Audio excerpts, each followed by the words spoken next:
Hi guys, thank you once again for joining me on the Yes Lord Real Chat. Today, I'm here to have a real chat with the founder of Redeemer Christian Ministry, located at Dansuma Matahiko, Apostle Solomon Ameda. Bishop, God bless you. thank you for hosting me. Yes.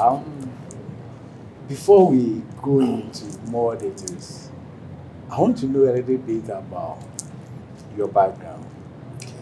So just as something small, if you would like to share a little bit background before you start or before you become a man of God, an apostle. Who is Solomon Amade? Thank you so much. All right. I thank God for such a day. Solomon Amede was once a carpenter. Wow. Yes, I used to make furnitures and then or anything that partakes to carpentry work. I used to do this for. In fact, I've been doing that for a while before the calling came. Oh, okay. Honestly, I even never knew that I would be a man of God. It was one day that I had to. It means there's a lot behind that story. Follow my mom to the church. And there was a prophecy that, God is calling me, I have to be a man of God.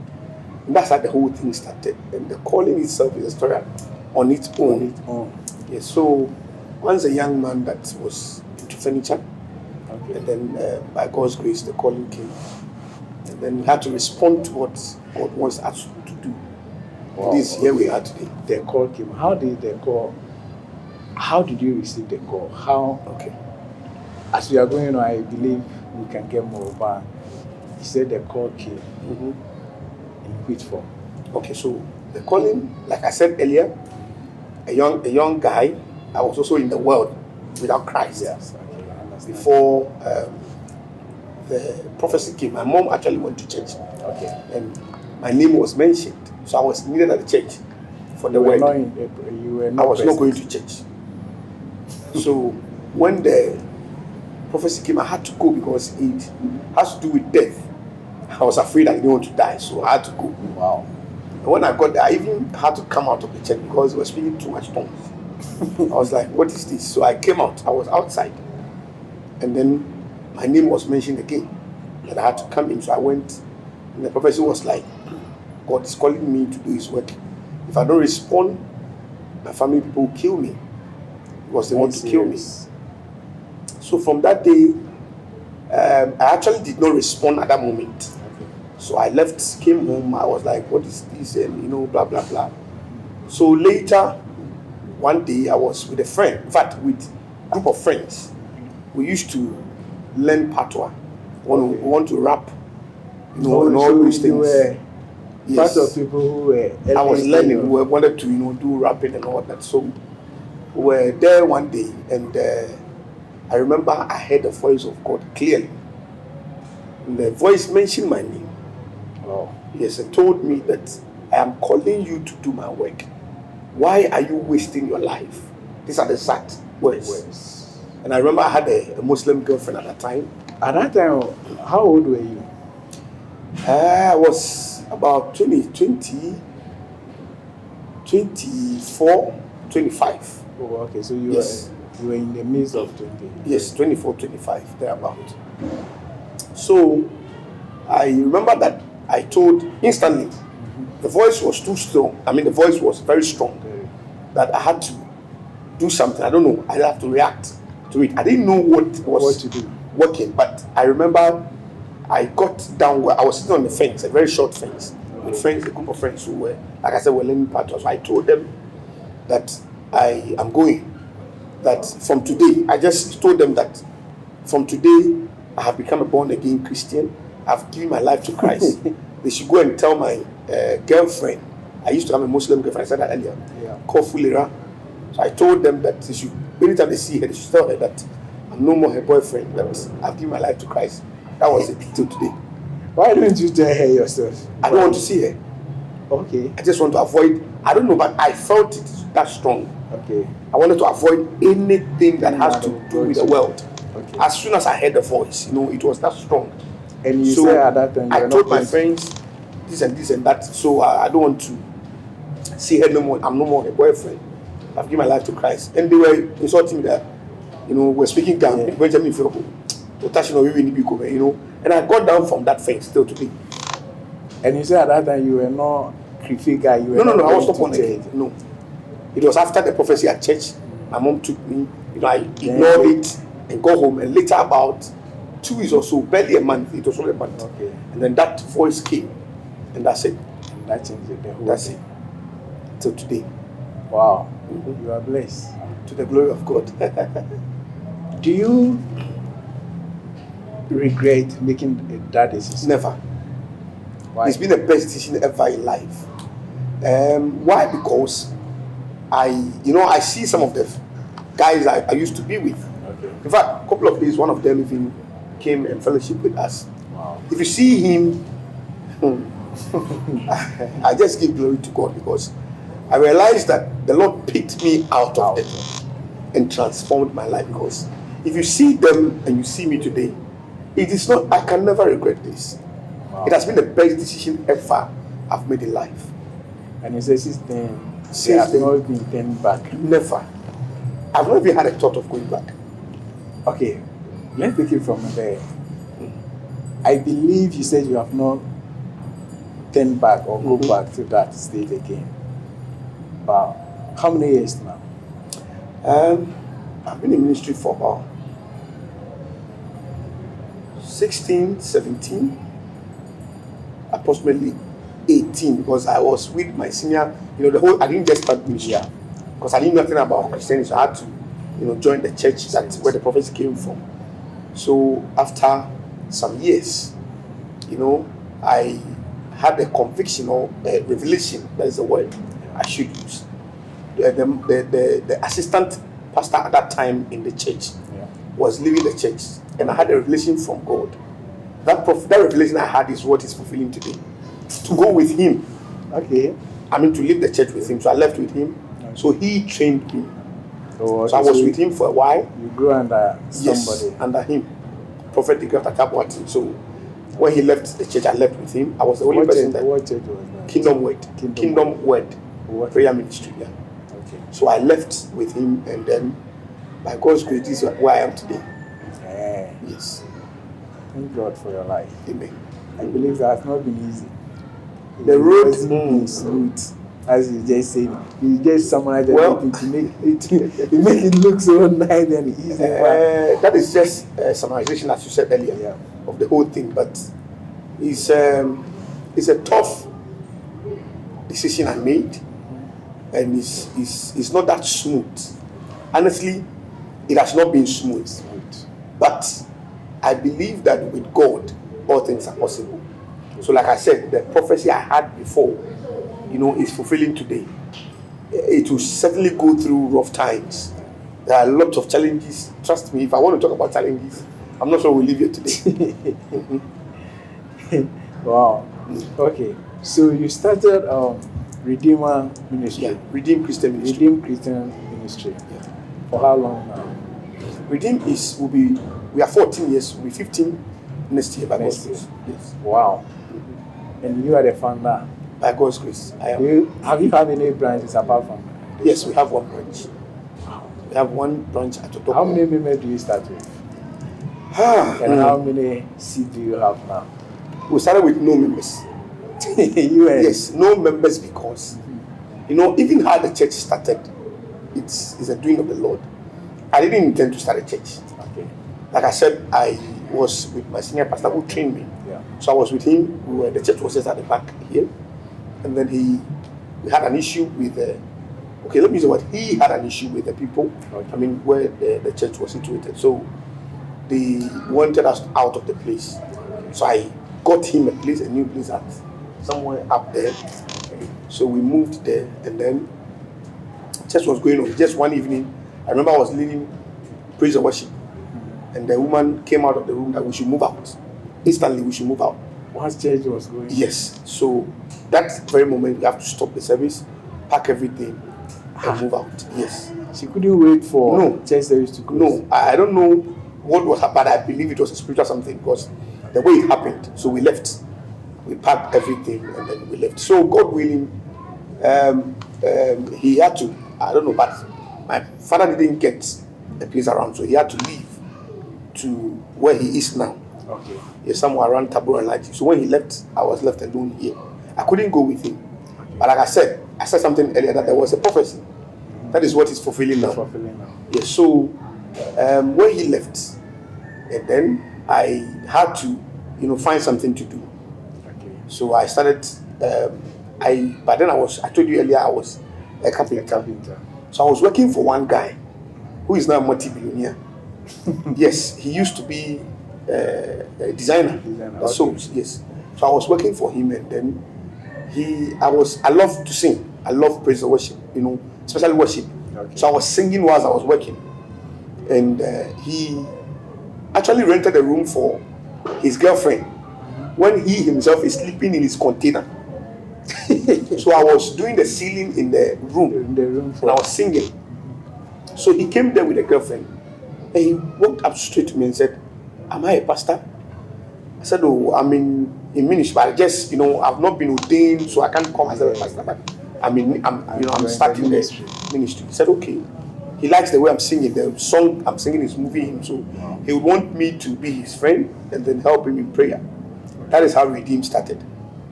Wow. Yes. So that's why I started with no members. Because I didn't have the intention of starting a church.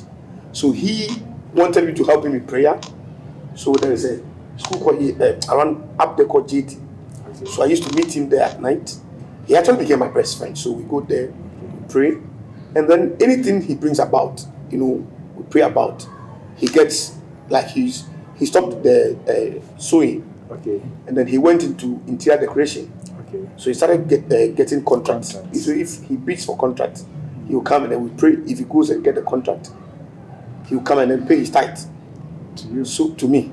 Wow. Yes. So gradually, and then when we are at the park praying, before we know it, people will just walk up to us. They want to join us. They want to join us. Before we realize we were about 20, 30. Oh. So he said, "Okay, let's look for chairs." I remember there's one man just opposite the church here. He bought the first 2 chairs. So we started praying. And then some people, some of the members said they don't have Sunday church to attend. So why not we start a church? And that's how Redeem started about. So basically, it is the people who were calling for you. Exactly. If I should put it that way. So he needed prayer support or prayer partner. I was there to help. And people started coming. And then that's it. Wow. Yes. And how many members do you have now? We'll say a little lower 200. Oh, A little lower 200. in Accra here. Yes, this is very good. You done well. To the glory of God. You have done well. I know a lot of people who start church, who start this kind of ministry in 2025, and the other is not have to do 100 or 150. We thank God for grace. It's not been easy, but we thank God for that's what I'm grace. saying in Accra here. Because there are a lot of churches. Even this particular area, this very area, we can count not less than 35 churches. You have a nice place here. I admire your pulpit. We thank Very God. nice one. It was made by one of the members actually. Wow. Yeah. That's good. I'll come back to you to talk about. I'm interested in the challenges. Okay. Starting, you didn't plan to go into Never, not at all. full-time ministry, like starting your own ministry, and now here you are. Yeah. So I'll come back so that you share that experience with us. No problem. Let's take a short commercial break and come back. So first, stay tuned. Thank you once again for staying with us. I'm still here with Reverend Solomon. So Reverend, you said you didn't plan on going into the full time. Yeah. Not to talk about having your own ministry. Yes. When you started, first 2 months, what was going through your mind? Did you have that in the next 15 years, you have this kind of membership? you would be at the level where you are now? That's a tough question. Never. I never knew. Wow. Yes, I never knew. But one thing I believe is that if the Lord is with you, yes, if the Lord is with you, because the Lord is your strength in whatever you do. Because if I look back, to where we started from, the church was actually started, like I said, from the park. From the park. So when we left the park, to start a church, the park, it was just like prayers. So to start the church, we started from a beer bar. Yes. Another twist. Yes. So there is a lot to share. We started from a beer bar. A beer bar in the sense that it was a beer bar. And they closed up. The bar was closed. So I went there to, the Lord actually directed me there because I saw it in the Revelation. So I went there. The woman refused to give me the place because there was this woman that was doing Thursday prayers there. Okay. So she refused to give me the place because I remember she asked me where my chairs, my pulpit, and I said, I don't have anything. She said I should go home and look for something to do. Yes, she told me that. So, I keep going there every Thursday because she's part of those who do the prayers there. Okay. So I go there every Thursday and wait for her to close and I talk to her. And then I keep going. One day when I went, the people there that was doing the fellowship had left without even telling her that they are going. That they are moving. So when I got there, she finally said, okay, come and sit down, let's talk. That this and that. So we negotiated and the place was given to us. And that was where we started. Yes, so in that day, I remember we set up the pulpit and everything. We are coming to have services. Somebody walked in and said, give me 2 thoughts. What church was? Yes, because around the vicinity, everybody knows the place as a beer bar. And is that beer bar still operating? No, since we converted it to church. After the church, there was a building uncompleted. Okay. They later completed the building, and then they, fenced the whole place and they rented it out. So it's now, you even pass by before coming. Yeah. It's a junction, yeah. Oh, okay. That is nice. Since you started this ministry, you talk about not being smooth, not being easy. Have you encountered any challenge that you kind of ask yourself, did I make a right decision? That you go to the level that moment you wish I wouldn't could have been in this situation if I didn't choose this path. Okay. So a lot. Trust me, if I want to talk about the challenge, a lot. Okay, so let me talk about one challenge that we went through. I remember, like I said, when we started, I had nothing. So even the woman didn't want to. So, those days, there's this VCD, you call it VCD player. That's what I had. And I remember my cousin, who is now a sound engineer here, also had a very portable bass speaker. Okay. So I took the VCD. So that was what I was using as, VCD has a microphone slot. Yeah. So I put the microphone there. And then my own amplifier, I used to play song in the room. I connected it to it. And then do the evangelism? No, to do the church. Oh, okay. Yes. So I mounted my cousin's speaker, and then I managed to build the speaker myself. Because I was a carpenter, so I built it. And then I connected everything, with the help of my cousin, fixed everything and put it on it with the VCD and the amplifier I was using at that time to play song. It was quite a huge amplifier, so connected it to it. And then we'll be playing song with it. We'll be doing the service with it. And the VCD has non-stop echo. So if you say hello, it goes, hello, because that is how it is. It's built. So that is what I was using. I was managing. Let me just, summarize this. I remember one day where we keep the things. I was at home and someone called me and told me that the thieves has come around. Thieves have been around. So I have to come and check the place where we kept the thing has been broken. So I went there, the VCD, all those things that I used to has been stolen. I had nothing. And those days when we do service, the highest offering we get, the highest offering, 8 cities. The highest. That is that day, Because you were that day, offering has gone up very, very high, 8 cities. So I had to sell my fridge to go and buy an amplifier. I still have the amplifier. That is actually what the Odoko branch is using. To buy a mixer. Is amplifier mixer together. Okay. Yes.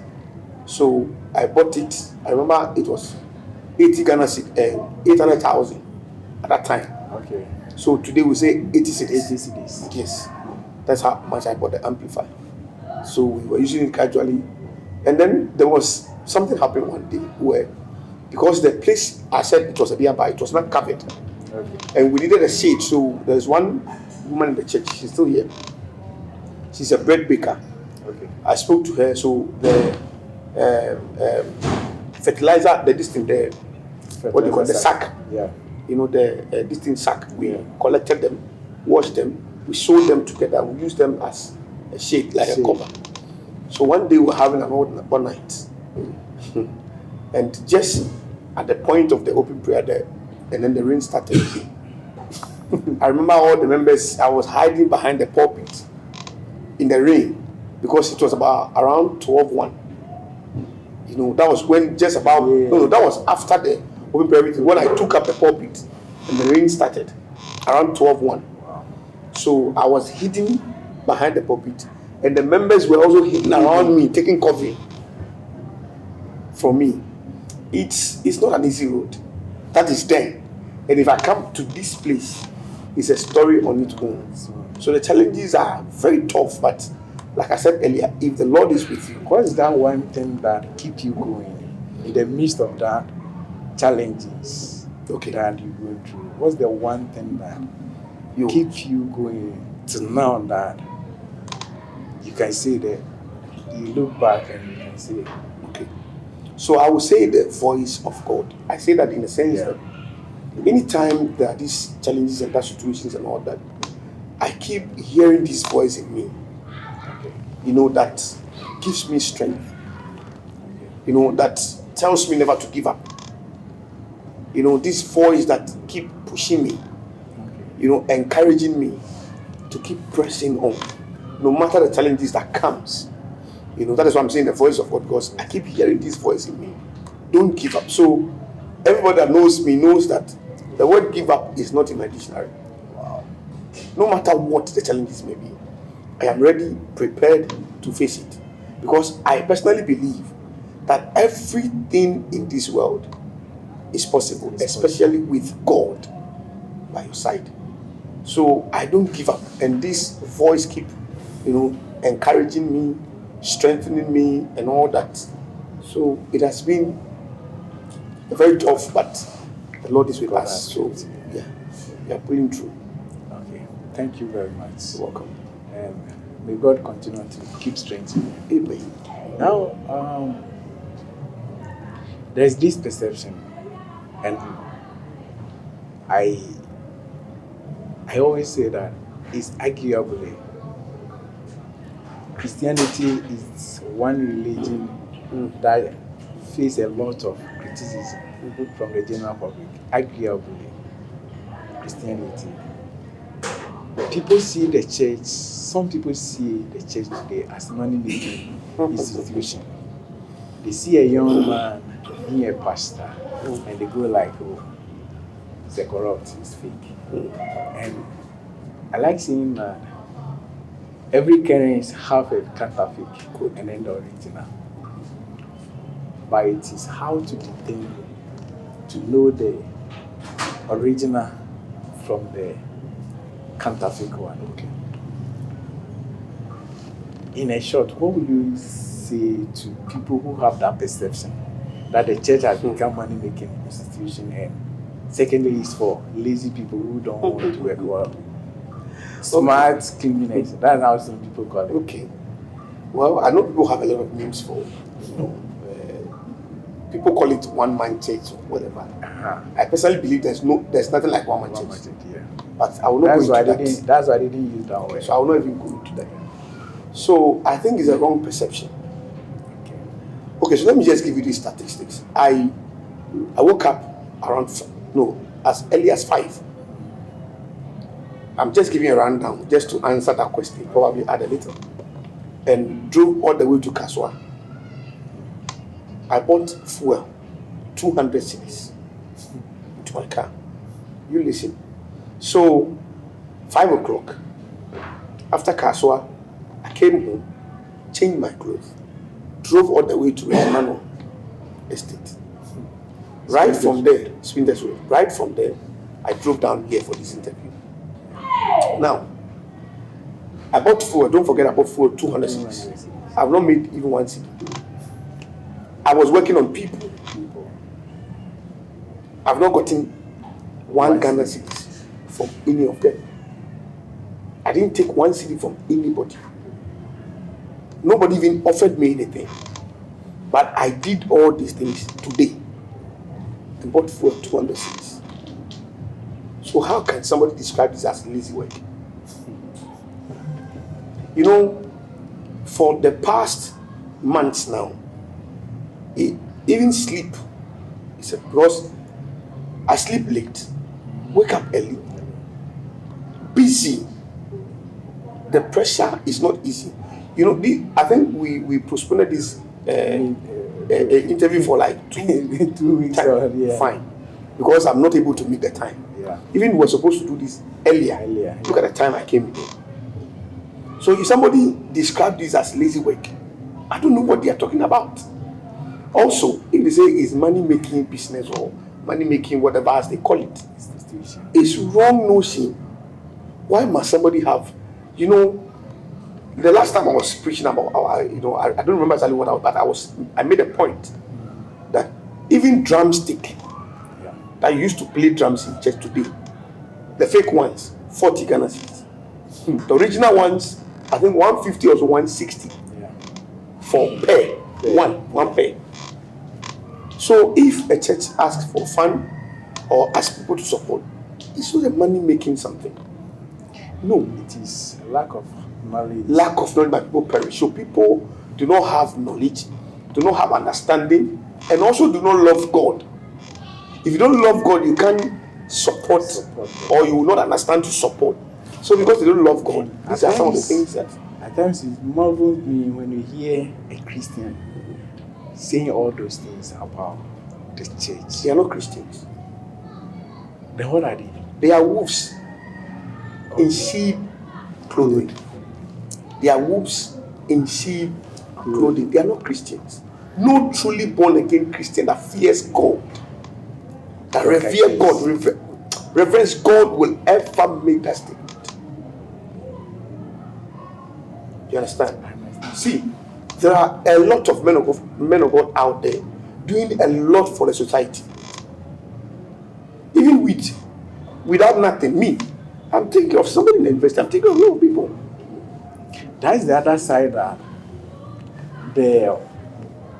why is that so that the church don't talk about that and make people think that the church is not helping the society? We are not supposed to talk about it because, from the scriptures, we are not supposed to let other people see the good we do. But they are using it. It's because they don't understand. If they really understand what the church is doing, there are churches with, schools, hospitals, and all those things, giving scholarships and all that. Recently, the Church of Pentecost built a prison, and I saw that the whole country, Ghana was. So exactly. So how can you say that the church is a money-making institution? It is wrong notion. Like I said earlier, taking care of somebody in the university is not an easy thing. But I'm doing it. I have my own family. There are other people, they're giving helping hands, they're supporting and all that. I have a watch in the office, and I think it's at home. It's somebody I took care of that bought it from. He went outside when he was coming. He bought the watch for me. You see, so the church is doing a lot for people, but because we don't go out there to announce it and make a noise over it, So people think that we are rather making or milking the people. It is not true. It's not true. It is never true. It's not true. Thank you. Bishop, we are very soon will come to an end. What would be your word of advice to a young man out there who desires, who is praying to one day become a man of God?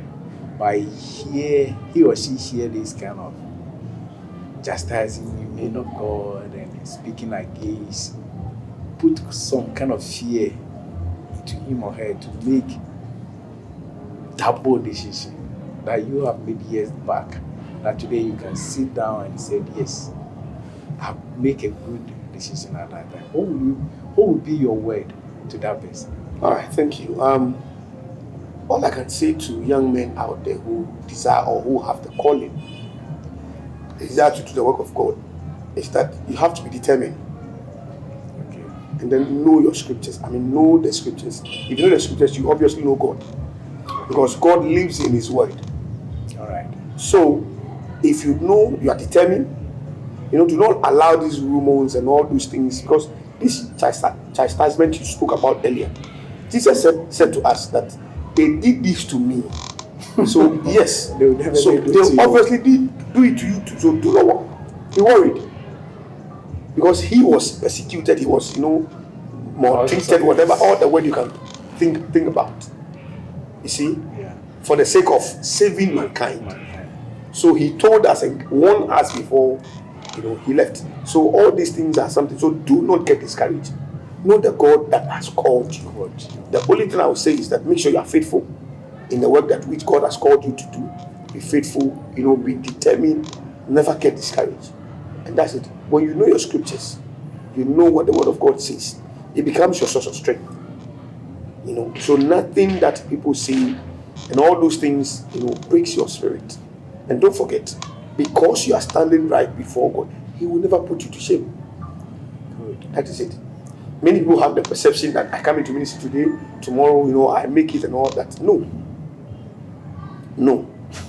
He that has called you, He Himself will exactly.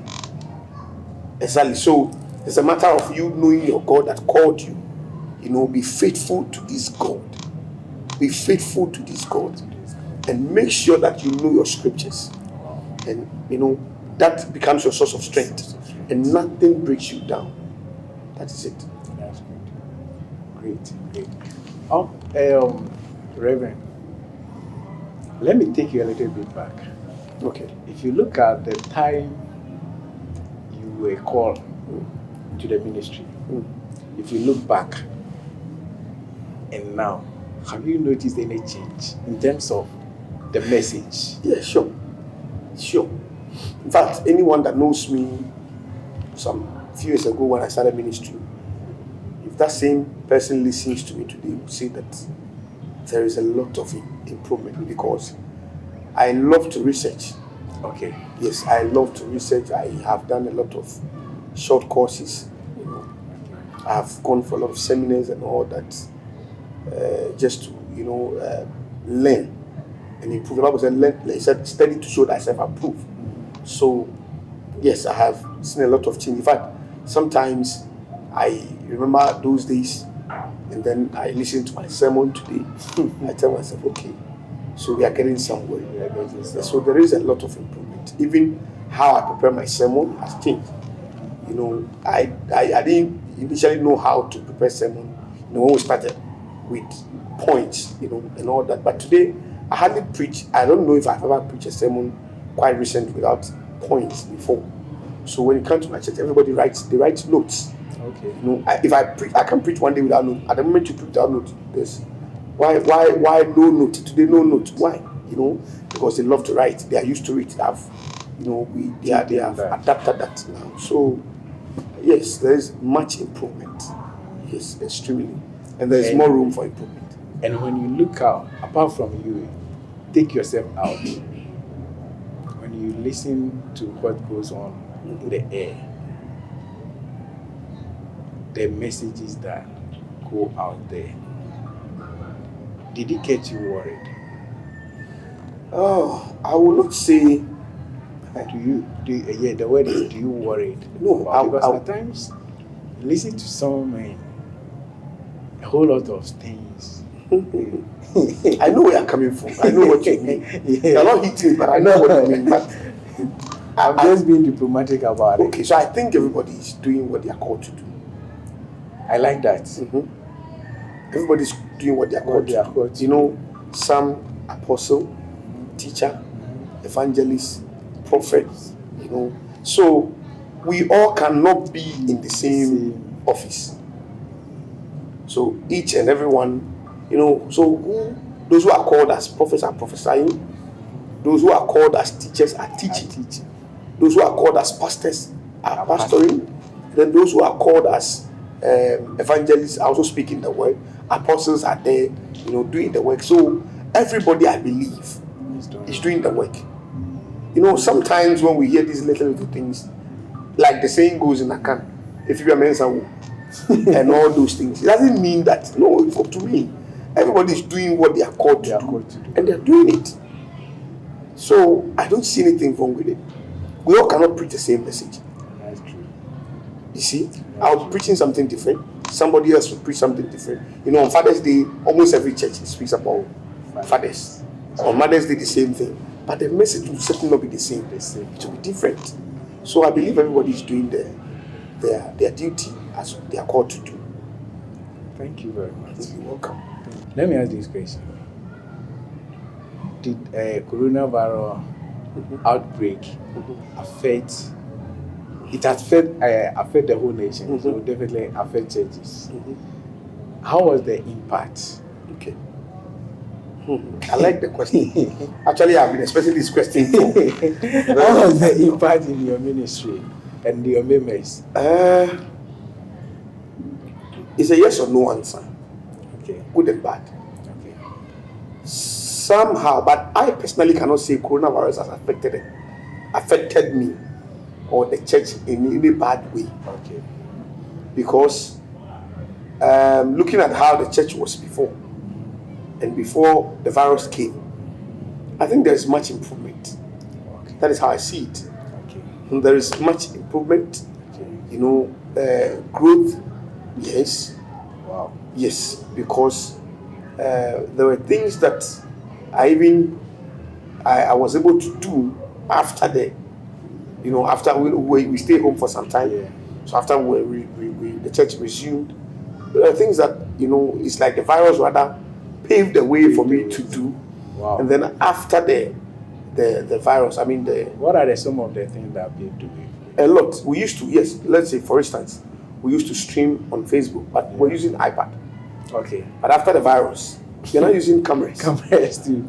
I don't know, but it's like the virus rather made a way, you know, for fans to come in, support. We're able to buy all those gadgets we need to do that. So our live streaming today has improved a lot. It was due to coronavirus. So once others were crying about the army membership going down and it affected the service, you don't. I don't think. Do you suffer any casualty? No. You didn't lose any member? No, not at all. That's great. Personally, in this church, from the day the church started to today, it's been 2 people. Wow. Yes, and even that too, they were all having their own issues. It has nothing to do with No. This is way back the last one was about 5-6 years ago. Wow. No member from this church now. We don't die. By God's grace, we don't die like that. Yes. We thank God. We thank God. So, your final message, what are we looking forward for? God willing, 2022. Okay, so my final word, I will say that. Please, your command. Okay, so my final word, I will say that I believe and I know that the new year 2022 carries a lot of grace. There is a word that the Lord has given, and I know that it will surely come to fulfillment. And God, all the things we have lost in this year and in the past years, the Lord will replenish in abundance for us in the coming year. Just trust in His word and trust in God. Do not depart from the Lord. Make sure you are always under the feet of God and be in prayer. and the Lord will bless you. Amen. Amen. Bishop, God bless you. God bless you too. God bless God you bless very much. I'm grateful. So, hi there. Thank you very much for joining us. As I said earlier on, here we don't do interview, we chat. So that's what we just did. We hear everything. And he said that one thing that keeps him going in the midst of all the storm, the challenges that come his way, was being sensitive to the voice of God. It's the voice of God that encouraged him from day one to here. He started from here back. Bro, wherever you are and you want to go into the full-time ministry, this is the time. Take that bold step and trust that God will lead you through. God bless you. My name is Mano Jama. I say thank you. I'll come your way in another time. God bless you and stay blessed wherever you are.